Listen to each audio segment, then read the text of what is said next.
बिस्मिल्लाहिर्रहमानिर्रहीम, अस्सलाम वालेकुम नाज़रीन कराम। मैं हूं मखदूम शहाबुद्दीन और आप देख रहे हैं मेरा फेसबुक और यूट्यूब चैनल।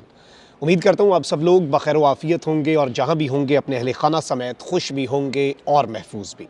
नाज़रीन कराम, मामलात को ख़राब करने के मंसूबे पर इस वक्त बहुत तेज़ी से अमल दरामद शुरू कर दिया गया है और अब आग पर पेट्रोल छिड़कने का अमल जो है वो शुरू कर दिया गया है और चीज़ों को ना सिर्फ अब स्पीड अप किया जाएगा बल्कि हालात को अब मज़ीद ख़राबी की जानिब लेकर जाया जाएगा। और इस सब के अंदर वज़ीर ख़जाना की गिरफ्तारी तक बात पहुँच चुकी है, जबकि नून लीग में फड्डे और एक के बाद एक बयानात जो हैं वो मरीम नवाज़ के लिए दर्द सर बनते जा रहे हैं और चीज़ें जो हैं वो ऑप्शंस जो हैं वो इनके लिए महदूद होते जा रहे हैं। जबकि शहबाज गिल को भी निशाने इबरत बनाने के लिए एक अहम तरीन कदम उठा लिया गया है और इस सब के अंदर शहबाज गिल को विक्टिमाइज़ किया जाएगा और शहबाज गिल के लिए अब कोई माफ़ी की गुंजाइश नहीं है। ये लग रहा है कि इस वक्त निज़ाम जो है उस तरफ को जा रहा है। इस सब के अंदर आप मुल्क के हालात ही देख लें कि किस तरह से आपकी मुल्की मईशत दिवालियापन की दहलीज पर है, किस तरह से मामलात कितने ख़राब हो चुके हैं। और अब मामला यहाँ तक आ गया है कि टैक्स दहिंदगान का पैसा सरकारी अखराजात से बचाने के लिए मौजूदा हुकूमत ने एक किफ़ायत शुआरी कमेटी जो है वो तश्कील दी है और इसकी जानिब से पेश करदा जामे तजावीज़ में फ़ौज के ऐसे बजट में 15% कटौती का मुतालबा किया गया है जो गैर अस्करी यानी नॉन कॉम्बैट नौइयत का है, यानी जो जंग में जो पैसा इस्तेमाल नहीं हो रहा वो बजट का हिस्सा जो है फ़ौज का उसमें 15% कटौती कर दी जाए। मैं समझता हूँ कि ये जितनी चीज़ें हैं ये आगाज़ है। आप देख लें कि श्रीलंका को IMF ने कहा कि अपनी फ़ौज की तादाद कम कर दो, इसके अलावा दीगर तमाम तर चीज़ें होती हैं और at the end of the day तो आपके जो एटमी असासे हैं वो इस सारे मामले के अंदर कॉम्प्रोमाइज़ हो जाते हैं, क्योंकि इकनॉमिक सिक्योरिटी आपकी नेशनल सिक्योरिटी का अहम तरीन जुज़ है। अब सबसे अहम बात यह है कि वज़ारत दिफ़ा ने इस कौमी अहमियत के मामले में अपना हिस्सा डालने पर इत्तफ़ाक़ किया है, क्योंकि मुल्क को संगीन माली और मुआशी बहरान का सामना है। कमेटी की तजावीज़ में कहा गया है कि नॉन कॉम्बैट दिफाई बजट में 15% कटौती कर दी जाए और इस सब के अंदर वज़ारत दिफ़ा और वज़ारत ख़जाना को चाहिए कि वो इस हवाले से तफसीलन नज़र षानी करें। और ये एक बेसिकली किफ़ायत शुआरी की कमेटी बनाई गई है ताकि जो टैक्स दहिंदगान का पैसा है वो सरकार अपने ऊपर बहुत ज़्यादा खर्च ना करे और ये IMF के मुतालबात हैं, वरना तो ऐसी चीज़ें हमारे जहन में नहीं आती। अच्छा, अब एक जानिब तो ये सब हो रहा है तो वहीं दूसरी जानिब मरीम नवाज़ तो वापस आ चुकी हैं, लेकिन उनकी मुश्किलात में कमी नहीं आ रही। एक जानिब शहबाज शरीफ साहब ने भारी भरकम काबीना और लोगों को नवाजने का सिलसिला शुरू किया हुआ है और वहीं दूसरी जानिब आप देख लें कि किफ़ायत शुआरी करनी है और 85 अरकान की काबीना हो चुकी है। तो पाकिस्तान मुस्लिम लीग नून की रुकन कौमी असम्बली हैं और रहनुमा हैं शाइस्ता परवेज़ मलिक। इन्होंने मुआवने खुसूसी का ओहदा लेने से माजरत कर ली है और गुज़श्ता दिनों वज़ीर आज़म शहबाज शरीफ ने 5 नए मुआविनीन खुसूसी तयनात किए थे, जिनमें रुकन कौमी असम्बली राव अजमल, शाइस्ता परवेज़, कैसर शेख, हामिद हमीद और मलिक सुहेल खान शामिल थे। और अब इन्होंने ये ओहदा लेने से इस वक्त इनकार कर दिया है, इन्होंने माजरत कर लिया, क्योंकि प्रेशर ही इतना है इस डूबती हुई कश्ती में। कौन अपने चंद दिनों या चंद महीनों के प्रोटोकॉल के लिए सवार हो, और बल्कि इससे उतरने का सब सोच रहे हैं, इस कश्ती के ऊपर आके वो परचम तो नहीं लहराएंगे। अब यहाँ पर आप देखें कि कैप्टन सफदर साहब जो हैं उनकी स्टेटमेंट आई, फिर मरीम नवाज़ की जो कनीज़ हैं मरीम औरंगज़ेब साहिबा, उन्होंने इस बयान से लाताल्लुक़ी ज़ाहिर की। और अब वज़ीर आज़म के जो मुआविन खुसूसी हैं मलिक अहमद ख़ान, उन्होंने कहा है कि कैप्टन रिटायर्ड सफदर की इस बात से इत्तफ़ाक़ नहीं करता कि हमें जनरल बाजवा की तौसीक़ के लिए बिल पर वोट नहीं देना चाहिए था। और इस सब के अंदर उन्होंने कहा कि फ़ौज की क़यादत के मामले पर एक पार्टी वोट ना देती तो सियासी पोलराइजेशन हो जाती, जो इदारे के लिए ठीक नहीं था, इसलिए हमने ये किया। तो हम कैप्टन सफदर जो हैं उनके बयानात जो हैं और उनकी स्टेटमेंट्स और उनके नज़रिए से इत्तफ़ाक़ नहीं करते। अब कैप्टन सफदर साहब से इत्तफ़ाक़ ना करना क्या डायरेक्टली मरीम नवाज़ से इत्तफ़ाक़ ना करना है, क्योंकि इस सब के अंदर आप देख लें कि जो एंटी इस्टेब्लिशमेंट नैरेटिव है वो हमेशा से नवाज़ शरीफ मरीम नवाज़ का ही रहा है। शहबाज शरीफ हमेशा से डिग्गी में बैठकर, और वो भी मलिक अहमद ख़ान साहब भी जो अब इस वक्त स्टेटमेंट दे रहे हैं, उन्हीं की डिग्गी में बैठकर ताकतवरों से मिलते भी थे और उन्हें यकीन दहानियाँ करवा के वो इस वक्त इक़्तिदार में आए हैं। अच्छा, अब एक जानिब तो ये सब हो रहा है, तो वहीं दूसरी जानिब मैंने आपको बताया कि जिस तरह से इलेक्शंस ना करवाने के लिए आखिरी हरबा जो है वो अपनाया जाएगा और इकनॉमिक एमरजेंसी नाफिज करके इलेक्शंस डिले नहीं बल्कि हुकूमत की मुद्दत में ही इजाफा करके मामलात 2024-25 तक ले जाएं, ये इस वक्त ख्वाहिशें होती हैं ना, हज़ारों ख्वाहिशें ऐसी कि हर ख्वाहिश पे दम निकले, लेकिन सवाल ये है कि क्या उससे आपके मुल्क के अंदर पॉलिटिकल स्टेबिलिटी आ जाएगी। पॉलिटिकल स्टेबिलिटी के अंदर ना एक बड़ा अहम पीस ऑफ द पज़ल है और वो है इमरान खान। ये सबसे बड़ा पीस है, इसके बगैर वो इनकम्प्लीट रहेगी क्योंकि इमरान खान के पास इस वक्त पब्लिक सपोर्ट है। अब chief election commissioner Sikandar Sultan Raja की ज़ेर सदारत इलेक्शन कमीशन का एक अहम तरीन इजलास भी हुआ जिसमें पुरअमन इंतखाबात के इनेकाद के लिए सिक्योरिटी खदशात और दीगर अवामिल पर गौर किया गया। इलेक्शन कमीशन की जानिब से जारी किए गए एलामिये के मुताबिक इजलास में सदर ममलिकत के भेजे गए मरासले पर गौर किया गया। सदर ममलिकत के मरासले के आइनी और कानूनी मुज़मिरात और इलेक्शन कमीशन की आइनी और कानूनी जिम्मेदारियों पर तफसीली गौर किया गया।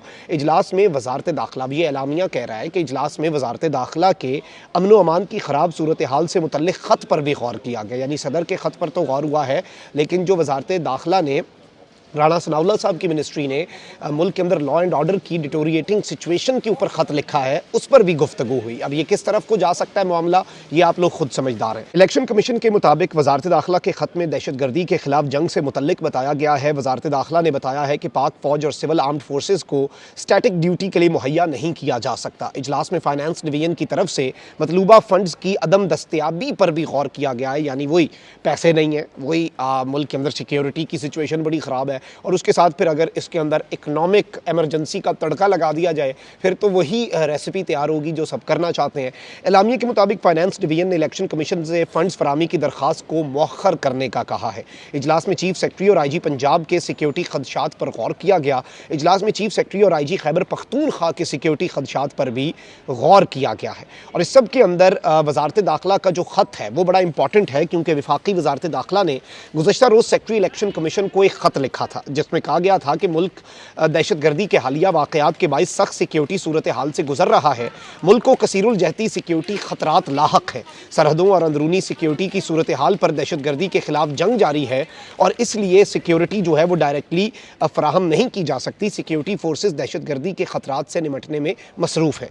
अब एक जानिब ये सब कुछ हो रहा है तो वहीं दूसरी जानिब इमरान खान साहब जो हैं वो अपने इलेक्शंस के मुतालबे से पीछे हटने के लिए तैयार नहीं है और वो अपना जो इलेक्शंस का नैरेटिव है उसे भी पीछे छोड़ने के लिए तैयार नहीं है।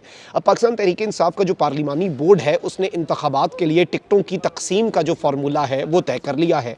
PTI ज़राए के मुताबिक पार्टी बयानिए के साथ खड़े रहने वाले साबिक अरकान पार्लियामेंट को टिकट्स देने का फैसला किया गया है। ज़राए का कहना है कि पार्लिमानी बोर्ड ने सिफारिश की है कि पार्टी के 80% साबिक अरकान को जबकि 20% टिकट्स जो हैं वो नए उम्मीदवारों को दिए जाएँ। और इसमें एक इंपॉर्टेंट चीज़ ये भी है कि इस मरतबा इमरान खान की हवा पहले से बहुत ज़्यादा है। इस मरतबा जो पॉलिटिकल आपके मुल्क के अंदर एटमॉस्फेयर है वो भी हम सब के सामने है। ज़राए के मुताबिक PTI के पार्लिमानी बोर्ड ने यह सिफारिश भी की है कि आइंदा इलेक्शन में पार्टी के देरीना कारकुनों के लिए भी गुंजाइश निकाली जाए। ख़वातीन और अक़लियतों को मखसूस नशस्तों के लिए भी यही फार्मूला रखा जाए कि जो देरीना कारकुन है, जो आपका टाइम टेस्टेड दोस्त है, उसको इस सब के अंदर एकोमोडेट किया जाए। पार्टी ज़राए का कहना है कि मुस्लिम लीग नून छोड़कर आने वाले 5 से 6 लोगों को भी एडजस्ट किए जाने का इम्कान है और पहले मरहले में शुमाली पंजाब के उम्मीदवारों में पार्टी टिकट तकसीम किए जाएंगे। इमरान खान हतमी उम्मीदवारों से अलहदा मुलाकातें करेंगे। बोर्ड की सिफारिशात की हतमी मंजूरी पार्टी चेयरमैन इमरान खान खुद देंगे। तो ये सारी चीज़ें इस वक्त बैकड्रॉप में चल रही हैं। अब ज़रा आ जाते हैं पॉलिटिकल विक्टिमाइजेशन के ऊपर और जो इस वक्त मुल्क के अंदर मामलात चल रहे हैं। इसमें शहबाज गिल साहब जो हैं वो, क्योंकि आपको पता है कि उनकी पेशी पर खान साहब की कहने के बावजूद बहुत से PTI के रहनुमा नहीं गए और वो बड़ा ना अपने आप को तनहा महसूस कर रहे हैं। सोशल मीडिया पर कैंपेन्स भी चली कि जब शहबाज गिल बात कर रहे हैं बाकी रहनुमा पहले भी, अभी नहीं, बाकी रहनुमा प्रेस कॉन्फ्रेंस छोड़ के चले जाते हैं। शहबाज गिल को कॉर्नर किया जाता है, तनहा किया जा रहा है, पॉलिटिकल आइसोलेशन का पार्टी के अंदर शिकार किया जा रहा है।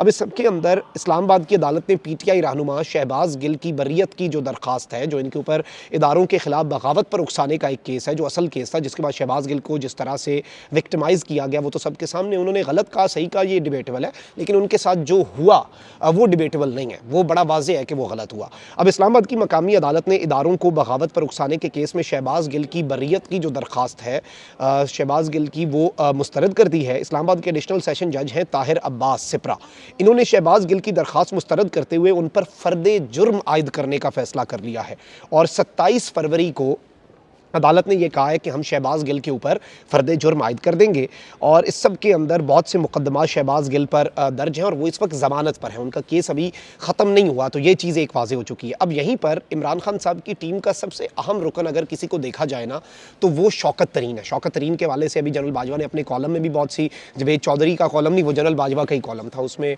बहुत सी बातें ऐसी थीं जो शौकत तरीन के ख़िलाफ़ लिखी।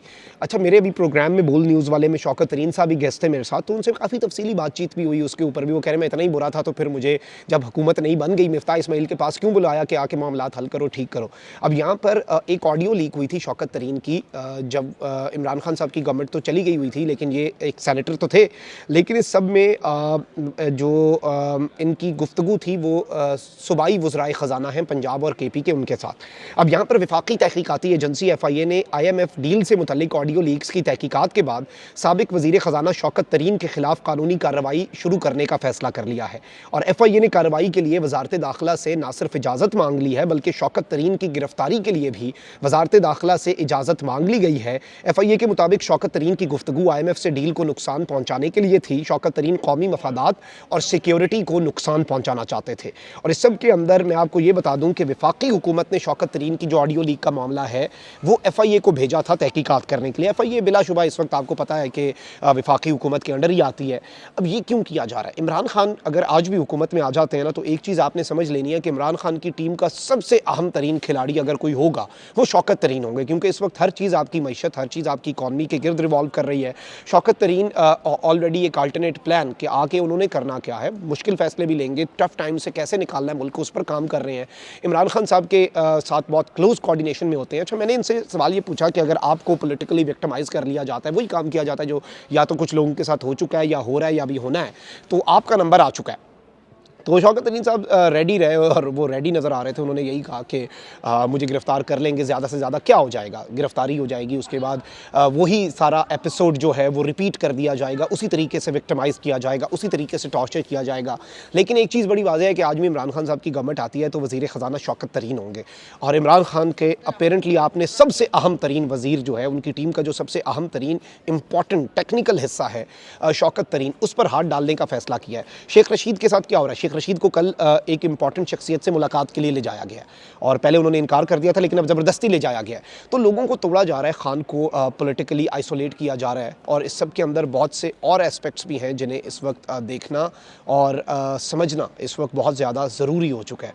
तो ये सब कुछ ज़ाहिर बात है कि इमरान खान साहब तो इसे बहुत पॉजिटिवली नहीं लेंगे और इसके ऊपर उनका जो रद्द-ए-अमल होगा वो भी हम सब के सामने है।